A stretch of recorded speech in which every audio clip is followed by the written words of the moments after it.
सुख सबु मनीष सुख चाहती किंतु मन रखिए जोठी सुख थाए सेठी दुख थाए केमती कहले जथा चंदन वृक्ष चंदन काठ को समस्ते भल पाती चंदन वृक्ष को समस्ते भल पाती ठाकुर मध्य चंदन को बहुत आनंद रे ग्रहण करि थांती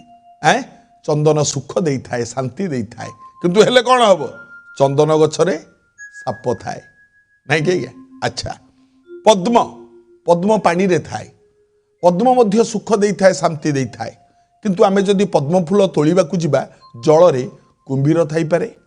एवं खाली सेतिक नुह पद्म फूल जतले आमे तोलिबा आम हाथ रे कंटार आघात लागिवो कारण पद्म नाड़ रे कंटा थाए तेणु मन रखिबा आज्ञा सबुठु कहवा कथा है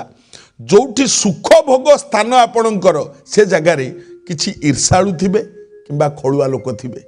जे कि आपणकर सम्मान को हानि करिया पे चेष्टा करिवे तेणु सबुबेले गोटे कथा मन रखिबे